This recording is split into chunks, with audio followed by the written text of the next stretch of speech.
बहुत साल पहले एक शहर से दूसरा शहर तक रास्ता बनावे के काम चलत रहल। ऊ रास्ता एगो छोटा से गांव से होके गुजरे वाला रहल और यही से सरकारी अधिकारी के ऊ गांव के मुर्दा घर के जमीन चाहत रहे। ऊ सिलसिला में गांव के पंचायत ऑफिस में एगो मीटिंग होके वाला रहल, जेमे गांव के मुखिया और सरकारी अधिकारी आवे वाला रहले। मुखिया ता पंचायत ऑफिस में जल्दी ही पहुंच गई रहे, पर सरकारी अधिकारी अब अभी तक ना आयल रहे। थोड़ा ही देर में अधिकारी भी वहीजा आ गए। आई आई, हमार गांव में आपके स्वागत है सर जी। धन्यवाद मुखिया जी। आई बैठी, कहीं का काम कर सके नहीं हम आपके खातिर। देखिए मुखिया जी, आपके तो पता ही बाकी आपके गांव में जौन मुर्दा घर बना ओकर जमीन सरकार के रास्ता बनावे के खातिर चाहिए। वो रास्ता के फायदा आप गांव वालन के भी होके वाला बा और जैसन भी बा, पर आखिर में सरकारी काम हा। यही से हम चाहता नहीं कि आप इनमें कुछ बाधा ना डाली। यही आपके खातिर और ई गांव के खातिर बेहतर होगी। अरे हम काहे बाधा डालब सर जी, बस विधायक जी से कह के हमार लड़का के काम करवा दी जी। वो टेंडर के काम? हाँ बिल्कुल सही पकड़ ले बानी आप। बस वो टेंडर दिलवा दी। हम ही गांव वालन के समझा दे अब कि मरल लोगन के वो कहीं और दफन कर दे जी। वो टेंडर के तो हो जाई, आप चिंता मत करी। हम कल ही विधायक जी से बात कर ले बानी, वो मान गए बाड़े। तो कल से काम शुरू कर सके नहीं हम? अरे खुशी से कर सके नहीं, केहू ना रोकी आपके। मीटिंग खत्म करके दोनों अपना अपना काम पर चल गए। अगला दिन से अधिकारी के देख रेख में काम शुरू हो गई। गांव वाला भी खुश रहले कि अब उनकरा एगो अच्छा और पक्का रास्ता मिल जाई। पूरा दिन बिना रुके काम चलत रहल। बड़ा बड़ा मशीन मुर्दा घर पूरा तरह से उधेड़ देहलस। हर तरफ बड़ बड़ गड्ढा कर देले। ओ दिन जमीन से बहुत सारा कंकाल बाहर निकलल। उस सारा कंकाल के जलावे के खातिर एक जगह पर इकट्ठा कर दिहल गई। पहला दिन के काम पूरा हो चुकल रहल। रात के सारा मशीन बंद हो गई रहे और सारा मजदूर सो चुकल रहले। दूसरा दिन अधिकारी और मुखिया काम देखे खातिर अइले तो ऊ हैरान रह गए। कल जौन जमीन मशीन उधेड़ देले रहल, आज ऊ बिल्कुल सपाट रहल, जैसे कुछ भइल ही ना होके। सारा गड्ढा मुंद गल रहल और कंकाल भी अपना जगह पर ना रहले। अरे मुखिया जी, हमने तक काम शुरू कर देले रहनी और बहुत सारा कंकाल भी निकलले रहनी, जो न भेजा नहीं खे। हमरा तो कुछ समझ में ना रहल बा। अरे कैसे हो सकेला? सर जी, कहीं जल्दी में आप दूसरा जमीन तो ना उधेड़ देले? अरे ई का बोल रहा बानी? हमने इतना बड़ गलती कैसे कर सके नहीं? फिर ये सब कैसे हो गई? अधिकारी सोच में पड़ गई और वो अपना सारा मजदूरन के फिर से काम करे के आदेश देलस। पूरा दिन जमीन खोदे के काम चलत रहल, पर ई बार उनकरा एक भी कंकाल ना मिलल। सारा मजदूर और अधिकारी हैरान हो गए। रात के फिर से काम बंद करके सब सुत्ते खातिर चल गए। अधिकारी जहाँ रुकल रहल वो एगो छोटा सा घर रहल। वो वहाँ आराम से सुतत रहल। अचानक केहू ओकर दरवाजा खटखटौलस। वो हड़बड़ा के उठल। इतना रात गए के आयल हुई। अधिकारी जल्दी से दरवाजा खोले गए। वो दरवाजा खोलस तब बाहर मुखिया बहुत ज्यादा डरल खड़ा रहे। अरे काबिल मुखिया जी, आप इतना डरल काहे बाड़े? सर जी, जल्दी से हमरा साथे चली, बहुत बड़ गड़बड़ हो गई बा। अरे लेकिन भइल का, आप खुदे देख ली। लेकिन कहाँ जाए के बा ई तो बताई। हम आपके रास्ता में सब कुछ बता दे। आप पहले जल्दी से हमरा साथे चली। मुखिया और अधिकारी दौड़त दौड़त मुर्दा घर के पास अइले। अधिकारी हाफत हाफत यहाँ वहाँ देखे लागल। सब मशीन बंद रहल, चारों तरफ सन्नाटा रहल, गड्ढा भी वैसने के वैसने रहल। अरे का भइल मुखिया जी? आप कहत रहले कि सब पहले जैसा हो गइल बा, पर यहाँ तो सब कुछ ठीक बा। मुखिया सामने देखत देखत बड़ा ही शांत स्वर में बोलस। सर जी, कुछ लोग आपसे मिलल चाहता रे। के? ई लोग इतना कह के मुखिया जमीन की तरफ हाथ कैलस। अधिकारी पीछे मुड़ के देखे लागल। जैसे ही मुखिया हाथ बढ़ौलस, जमीन से आत्मस्वरूप कंकाल बाहर आवे लागल। ओमे औरत, आदमी और जानवर के भी कंकाल शामिल रहल।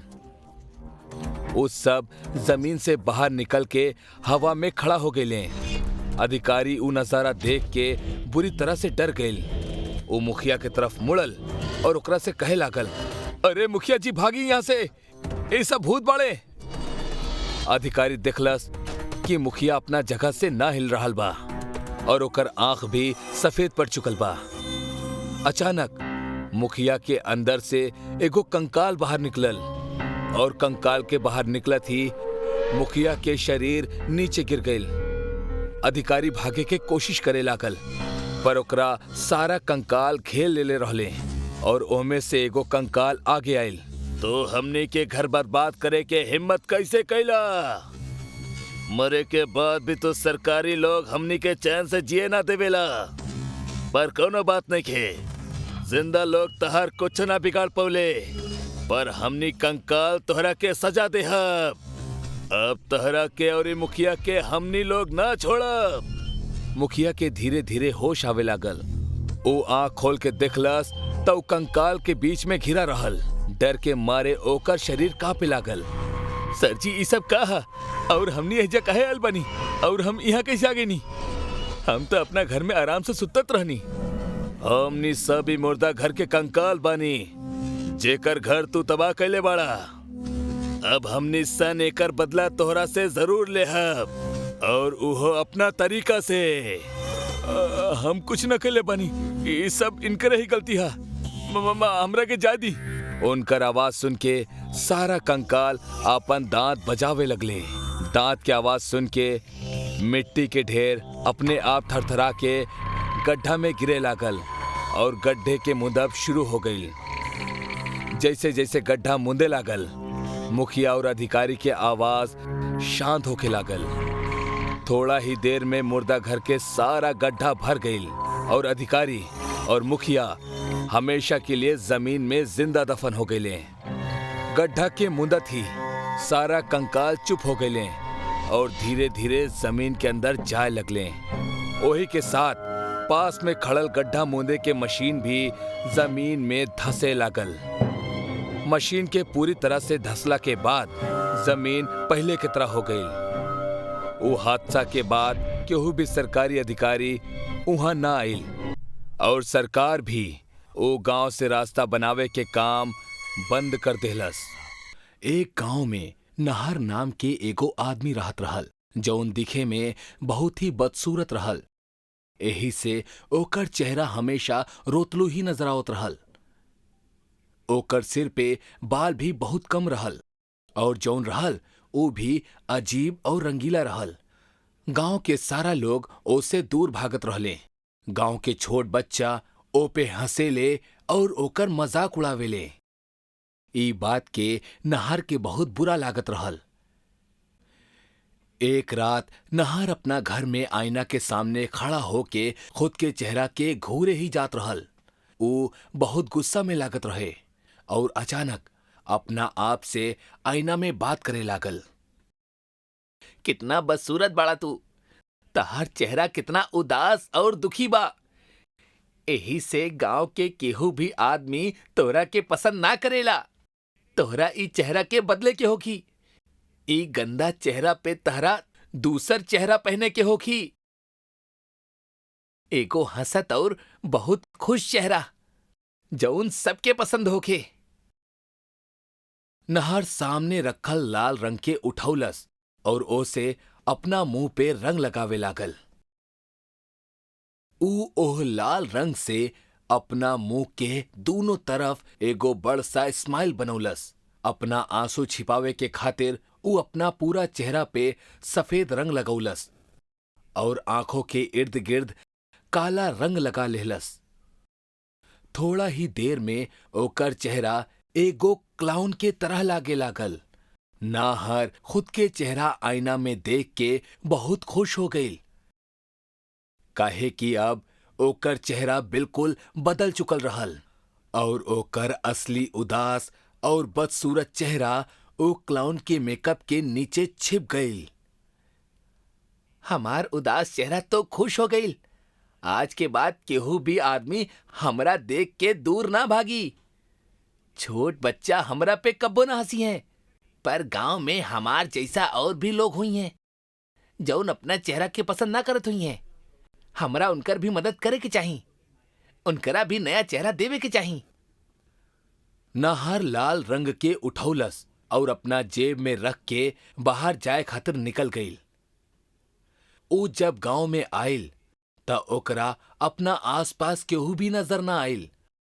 नाहर पूरा गांव में कौनो उदास और दुखी आदमी के ढूंढलस, पर ओकरा केहू भी ना मिलल। आखिर में ऊ खुद उदास होके एगो पेड़ के नीचे बैठ गई। थोड़ी देर बाद अचानक नाहर के पेड़ के पीछे से केहू के सिसके के आवाज आवे लागल। ओकरा पेड़ के पीछे जाके देखलस त एगो जवान लइका अकेला बैठल रोवत रहल। नाहर ओकरा पास गईल और ओकरा पूछे लागल, का भइल, तू रोवत काहे बाड़ा? ऊ लइका कुछ जवाब न देहलस, बस रोवत रहल।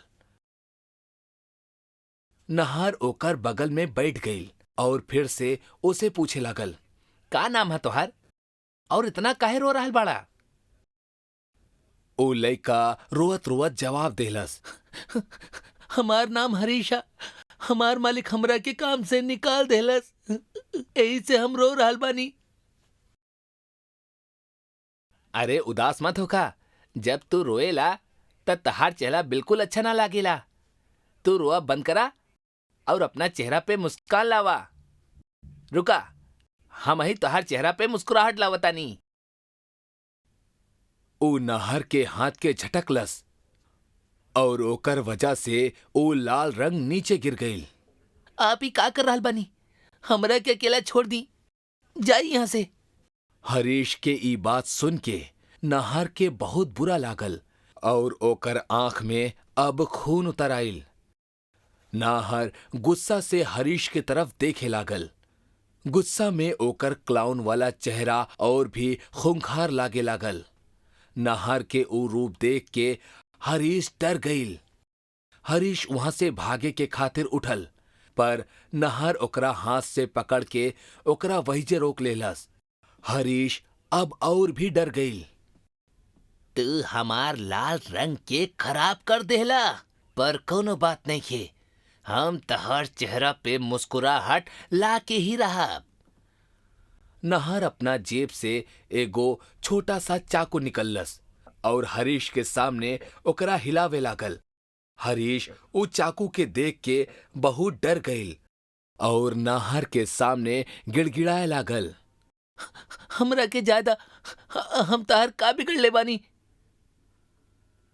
तू हमार कुछ ना बिगड़ ले बाड़ा, हम त बस तोहरा के खुश देखल चाहतानी। अगर तू खुश ना रही बा तई गांव वाला हमार तरह तहार भी मजाक उड़ई हैं। आवा, हमार पास आवा। नाहर ऊ चाकू के हरीश के मुंह में डाल देलस और ओकर गाल के काटे लागल। जैसे ही नाहर गाल के अंदर से काटब शुरू कैलस, हरीश के मुंह से खून बहे लागल और ऊ जोर जोर से चीखे लागल। नाहर दूसरा गाल के भी काटब शुरू कर देहलस। हरीश दर्द के मारे तड़पे लागल। दोनों गाल के कटला के बाद नाहर चाकू के बाहर निकललस और ओह पर लागल खून के अपना कपड़ा से साफ करे लागल। हरीश के चेहरा बेहद बदसूरत और डरावना लागत रहल। ओकर मुंह पे एगो स्माइल जैसे खून से रेखा बन गल रहे। ओ रोवत रहल। हरीश के ऊ खून भरल मुस्कुराहट के देख नाहर जोर जोर से हंसे लागल। हंसत हंसत ओकर क्लाउन फेस और भी भयानक लागत रहल। पर हंसत हंसत अचानक नाहर के नजर हरीश के आंख पे पड़ल। तू रोवत काहे बड़ा? तोहार चेहरा तो देखा, कितना खुश लग रहा बा। अब ई हमेशा के खातिर ऐसन ही रही। तू एकरा कब्बो भी मिटा ना पैबा। हरीश कुछ कहे के कोशिश कैलस, पर मुंह कटला के वजह से वो कुछ बोल ना पावत रहल और वैसे ही मुंह के पकड़ के रोवत रहल। हरीश के अब भी रोवत देख नहार के गुस्सा आ गईल। तू रोआ बंद करा, तुहार आंसू देख के हमरा के तकलीफ हो रहल बा। हरीश रोवत ही जात रहल। सहन ना होके नहार तेजी से आगे बढ़ल और उ चाकू लेके हरीश के दोनों आंख में घुसा देहलस। हरीश के एक जोरदार चीख निकलल और वो जमीन पे गिर गईल।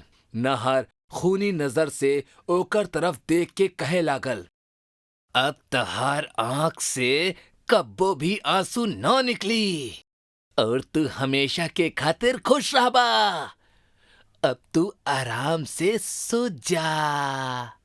नहार अपना क्लाउन फेस से एक बार हरीश के तरफ देखलस और ओकरा वही जे मरे के खातिर छोड़ के वहां से चल गईल। हमरा दूसर के भी हंसावे के होखी। अब हम जातानी। ओ रात से बहुत सा लोग ओ क्लाउन फेस नहार के हाथ से मरे लगले। जेकरा के भी ओ दुख में देखत ओकर अंजाम हरीश की तरह ही होखत। यही से गांव के सारा लोग रात के बाहर निकलब बंद कर देले। पूरा गांव में एगो तनाव और डर के माहौल फैल चुकल रहल। एक रात नहार चाकू लेके जब गांव में घूमत रहल, तब मदन अपना साइकिल पे वहां से गुजरत रहल। अचानक ओकर साइकिल फिसल गईल और वो नीचे गिर गईल। मदन के ऊ दर्द में देख के नहर ओकरा पास आईल। नहर और ओकर क्लाउन के मेकअप के देख के मदन डर गईल। नहर चाकू के निकललस और जोर जोर से हंसे लागल। तू बहुत तकलीफ में लग रहा बड़ा। आवा हम तहार तकलीफ के कम कर देतानी। न दूर रहा हमरा से। नहार धीरे धीरे मदन के नजदीक बढ़त रहल। मदन भी डर के मारे पीछे जात रहल। पीछे जात जात अचानक मदन के हाथ एगो लोहा के सरिया लागल। ओ चुपके से ऊ उठौलस और नहर के नजदीक आवत ही ऊ नहर के पेट में उस सरिया के घुसा देहलस। नहर दर्द के मारे जोर से चिल्लाइल, पर थोड़ा ही देर में अचानक वो शांत हो गईल। मदन ई देख के डर गईल, काहे कि नहर के पेट से बिल्कुल भी खून ना बहत रहल और वो जिंदा रहल। मदन उस सरिया के निकाल के ओकरा छाती में घुसा देहलस, पर फिर भी नहर के एक बूंद भी खून ना निकलल। नहर भी ई देख के जोर जोर से भयानक हंसी से हंसे लागल। मदन छाती से उस सरिया के बाहर निकललस और खुद उठ के खड़ा हो गईल। ऊ बहुत ज्यादा डरल रहे, पर फिर भी ऊ आखिरी वार करला के खातिर सरिया के नहर के मुंह में घुसा देहलस। सरिया नहर के गाल के दोनों तरफ से बाहर निकल गईल और ओकर हंसी अचानक से रुक गईल। नहर नीचे गिर पड़ल और ओकर चेहरा पूरा तरह से सफेद पड़े लागल।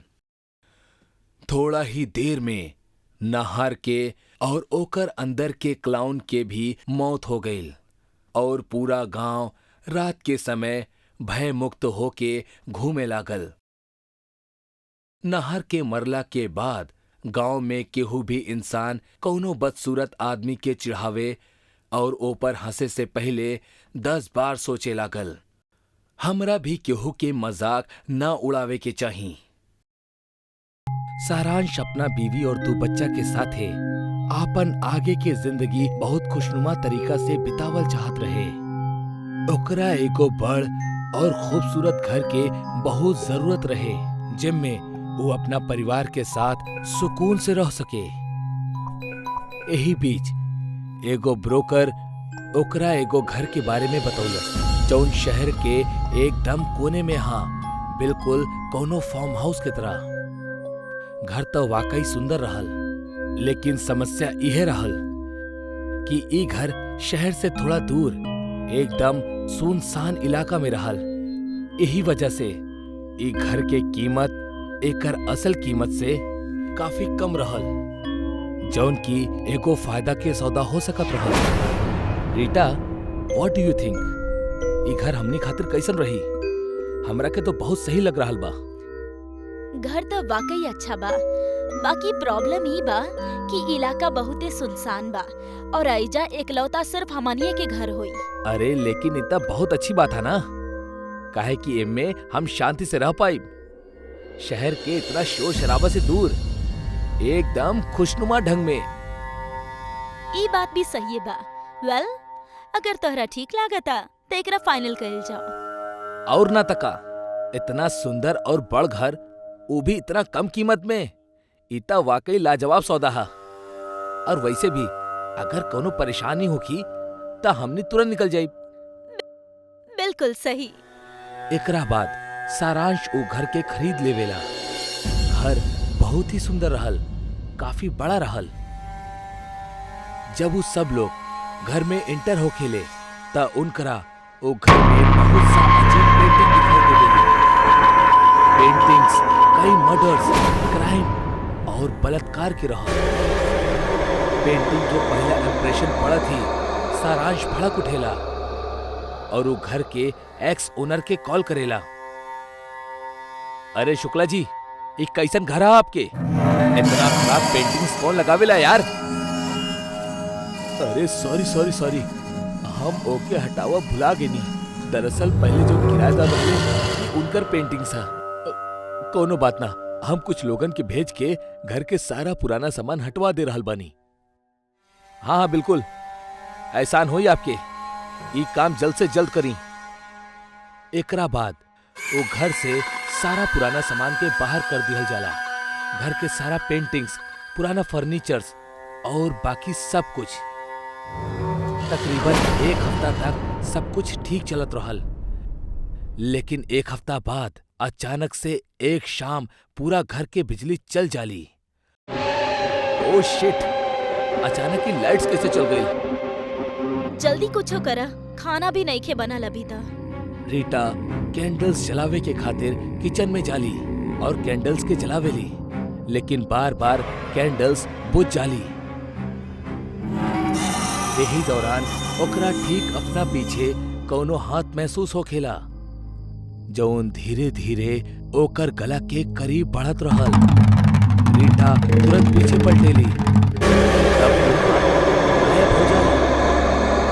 लेकिन रीटा के खुद से कुछ दूरी पे एगो आदमी खड़ा दिखाई देवेला, जेकरा हाथ में एगो खतरनाक चाकू रहल। ई देखत ही ओकर चीख निकल जाली। ओकर चीख सुन के सारांश तुरंत वहां आ जाला। अरे का भइल रीटा, तू इतना जोर से काहे चिखलू? सारांश, हम अभी आदमी के खड़ा देखनी जे चाकू ले रहे और वो हमरा के मारे वाला रहे। कौन आदमी? कौन तोहरा मारे की कोशिश करत रहल? तू कैसन अजीब सा बात कर रहल बाड़ू? यहाँ हमने के अलावा तो दूसरा केहू भी नहीं खे। ना सारांश, हम झूठ नहीं की बोला, सचो ये घर में कुछ तो गड़बड़ बा। तू पहले शांत हो जा और पानी पिया। एकर अगला ही पल लाइट आ जाली और पूरा घर जगमगा उठेला। एकरा बाद सारांश देखेला कि सब कुछ बिल्कुल ठीक है। जरूर ई रीटा के वहम ही रहल। ई सिर्फ एगो मात्र ऐसा दास्तान ना रहल जौन उनकरा एक घर में महसूस भइल रहे। एकर बाद त एक पे एक ऐसन घटना जन्म लेलस जे कोनो भी आम इंसान के जिंदगी के तबाह कर देवे। अक्सर टेबल पर रखल कांच के गिलास नीचे जमीन पर गिर जाले, जैसे टूटल कांच पूरा फर्श पे पड़ल मिलत। सारा सामान अपना जगह से अपना आप बदल जाए। रीटा अक्सर अपना बेटी के अकेले में बड़बड़ा सुनेली। यही तरह एक सुबह रीटा जब लिविंग एरिया में आई तब वो अपना बेटी के मुंह से जौन सुनलस उस सुनकर ओकर होश उड़ गई। ना, हमनी ऐजा से ना जाई। ई हमनी के घर बा। देखत जाओ तुम हमनी के कैसे घर से बाहर निकलता। आन्या के एक कहा सुन के रीटा बहुत ज्यादा दंग रह जाली। वो ई बात सारांश के बतावेली, लेकिन सारांश ओकरा बच्ची की एगो नटखट हरकत समझ के नजरअंदाज कर देवेला। लेकिन अब बहुत जल्द ई घर में वो खौफनाक रात आवे वाली रहल जेकर सामना ऐसे पहले एक घर के पुराना किराएदार कैले रहले। आज अमावस्या के रात रहल जब काला बादल छाया रहल। पूरा परिवार अपना कमरा में सुकून के नींद लेवत रहल। तब्बे दरवाजा पर एगो दस्तक होखेली।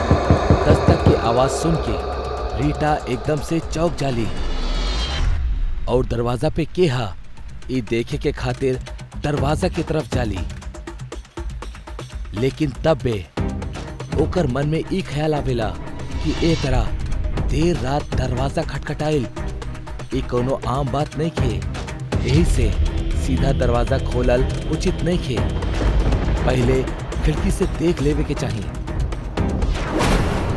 जैसे ही रीटा खिड़की के हल्का सा सरका के बाहर की तरफ झांकेली ओकर आंख खुली के खुली रह जाली। एगो गायब सिर वाला आदमी एगो कुल्हाड़ी के हाथ में लेके लगातार दरवाजा ठोकत रहल। लगातार ई आवाज के चलत सारांश भी जाग उठेला और बाहर लिविंग एरिया में आ गई, जहां डर के मारे रीटा अब वहीं बस संभले के कोशिश ही कर रहल बाड़ी। रीटा, का भइल? तू ऐसन पुतला की तरह काहे खड़ल बाड़ू? तब बे घर के चारों ओर से डरावनी आवाज गूंजल शुरू हो गई। अचानक ई सुन के सारांश भी एकदम सकपक्का हो जाला। तब बे ओकर नजर सामने रीटा पर पड़ेली जे अपना सारा बाल से मुंह के ढक लेवे रहली। ई आवाजन के बीच अचानक ओकरा आपन बच्चन के ख्याल आवेला जौन रूम में अकेला रहले। सारांश भागत भागत अपना रूम के तरफ जाला, लेकिन दरवाजा पर पहुंचत ही ओकरा एगो तेज झटका लगेला। वो देखेला ओकर बच्चा के अंदर कोनो दुष्ट आत्मा के प्रवेश भइल बा और वो रूम के दीवार पे कोनो छिपकली के तरह चल रहल बाड़े। देख के वो एकदम सुन्न पड़ जाला। घर के वातावरण से आवत वो डरावनी चीख रुके के नाम ही ना लेवत रहली। सारांश भागत भागत एक बार फिर नीचे रीटा के पास जाला, लेकिन रीटा तो वहां से गायब रहल। तब अचानक पूरा घर में अंधेरा छा जाला। ठीक उहे वक्त केहू धीरे से सारांश के कंधा पे हाथ रखेला। जब वो धीरे से पीछे मुड़ेला तब वो रीटा रहली जेकर आंख अब लाल हो चुकल रहली और मुंह के अंदर से दो नुकीला दांत बाहर आ चुकल रहले। वो सारांश के सीधा गर्दन से उठा लेवेली। अरे ई तू का कर रहल बाड़ू रीटा? का तू पागल हो गइल बाड़ू? जौन तरह एक रात हमनी के परिवार के बेवजह मार डालल गइल, ठीक ओही तरह एक घर में आवे वाला कौनो भी परिवार सुखी ना रह सकेला। तोहार बीवी बच्चा था पहले ही मारल जा चुकल बाड़ी और अब तोहार बारी बा। इतना कहत कहत रीटा सारांश के एगो तेज रफ्तार से सामने पिलर्स के तरफ फेंक देवेली जैसे ओकरा गहरा जख्म लगेला। और फिर रीटा एगो धारदार चाकू लेके ओकर तरफ बढ़ेली और फिर ओकर जिस्म से बचल कुचल जान भी बाहर निकाल लेवेली। कहेले जब भी आप अपन घर खरीदी ता अच्छा जांच पड़ताल जरूर कर ली, काहे कि कई घर की कहानी बहुत भयानक होखेली, जेकर अंजाम कल्पना मात्र से ही शरीर में खौफ के नदी बहे लगेली। ई परिवार के साथ भी कुछ ऐसन ही भइल रहे। ई भी निशाना बनले एको ऐसन घर के जौन की श्रापित रहल। उस श्रापित घर के इतिहास कुछ ई प्रकार बा कि कई साल पहले यही घर में एगो परिवार रहत रहल। अब काहे कि ई घर शहर से एकदम हट के एगो सुनसान इलाका में बसल रहल, त यही वजह से एक घर के निशाना बनावल लुटेरन खातिर बहुत आसान रहल। एक रात कुछ यही तरह दस्तक सुनला के बाद परिवार के लोग दरवाजा खोले त दू लुटेरा अंदर दाखिल हो गए और ऊ लोग पहले त सारा धन जेवर लूट ले और हाथापाई के दौरान पूरा परिवार के मार देले। तब से ई घर पूरी तरह से श्रापित हो चुकल बा और जे भी यहाँ रहे आवेला ऊ जिंदा ना बचेला।